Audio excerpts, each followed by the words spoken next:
How you doing, Carter? Good, Gino. How are you? Very good, thanks.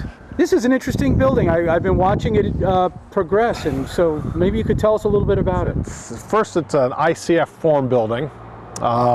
So from the footings all the way up to what would be the third floor, it's all built out of these ICF blocks.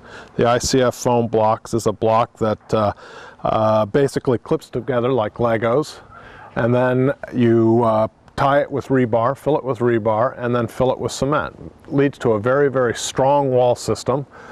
Super insulated building. The heating on it is fantastic, and I'm quite pleased with the building. So when you say that it's super strong and insulated, is it stronger than using regular sticks? Oh yeah, it definitely is, because what you get is you get a grid of reinforced concrete throughout the whole building system. You said it goes halfway up? Not all? Oh, it goes all the way up to the eave. It's definitely a good bit more expensive, especially here on the island, considering the cost of concrete.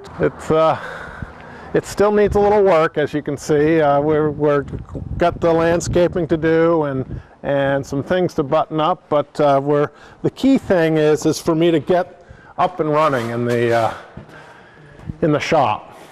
We're very well set up. Boy, you certainly are. Look at the size of this place. I mean, by having a passive solar building like this, you probably hardly need any electricity.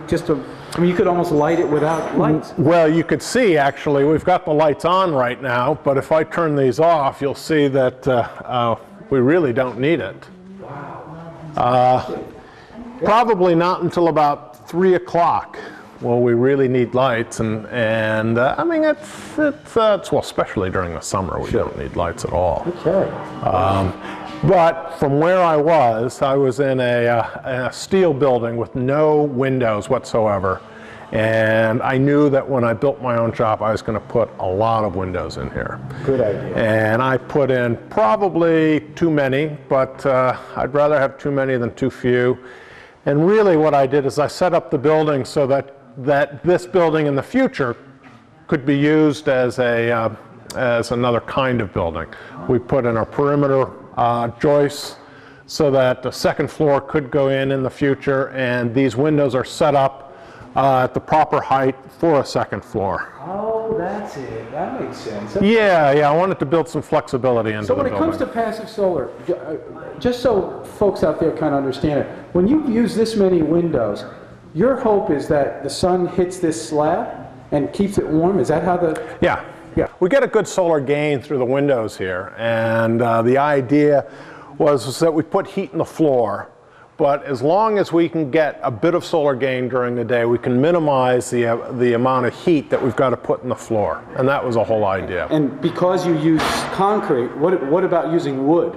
Well, wood would work, but it's not as good of a heat sink. I mean, once I get this slab heated up, it holds it for days. We can have the doors open, bring things in, shut the doors down, and it's the heat right there. We're very well set up. We've got it laid out in such a way that we can roll material carts between all the equipment. So you'll be able to roll up a cart of, let's say, rails and stiles for doors or cabinets or whatever, and you'll be able to do a secondary operation on it, mill a profile, cut a cope or something like that, and then continue on.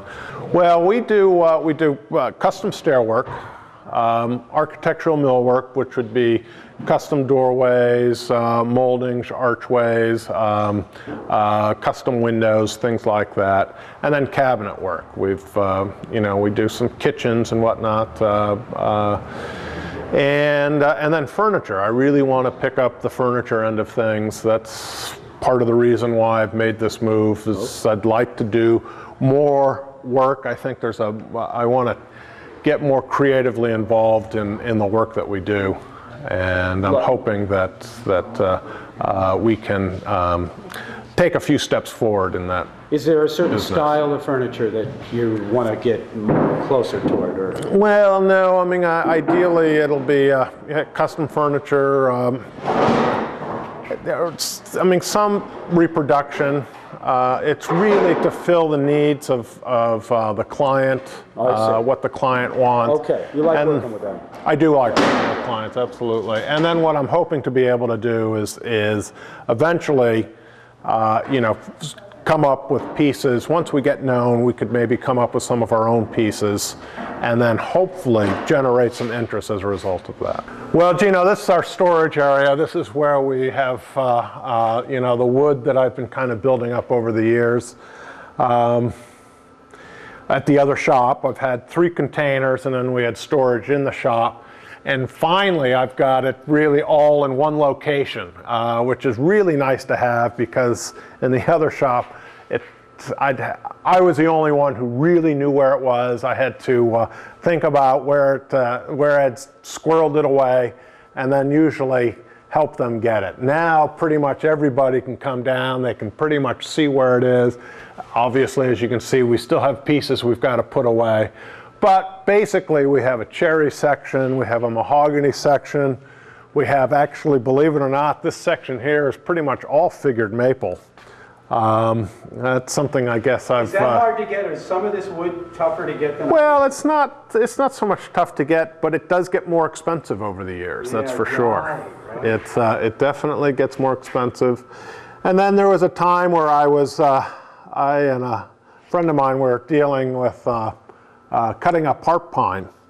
And, you know, so I have a pretty good harp pine collection. It's not the most ideal stuff, but... What would you use that for? Well, a harp pine would be actually very nice for cabinets, kitchen cabinets, you know, maybe some sort of wainscot or paneling. Basically, this was all stuff that was cut out of the South and Southwest, really turn of the century. This was what was the framing lumber. I mean, any of the large buildings and whatnot would have been built out of this. I mean, all through New England, you'll find that a lot of the superstructure is basically harp pine. And it is, yeah, well, actually, no, that's not reclaimed. That's what the buildings were built out of. No, but this is...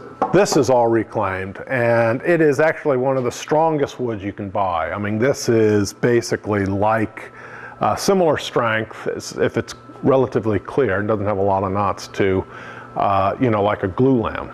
I mean, I've got, you can see this is a piece of cherry. And this is, you know, that's what I bought this as turning stock primarily for custom newel posts. Yeah. Actually, and in some cases, bedposts.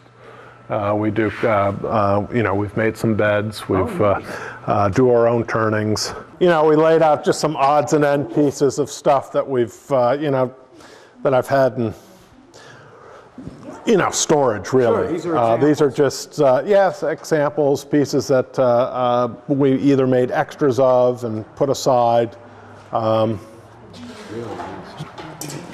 These two pieces actually went on some fairly complex moldings for some stairs we did. And then you see some caps and then your furniture leg actually for a side table. Yeah. Let me ask you, as far as, you know, the downturn in the economy and the building trade slowing down, are you keeping busy enough? I mean, it's... Well, I mean, you have to remember we've been moving really for basically the last 2 months almost exclusively, and then prior to that we were, you know, getting the shop prepared. So it's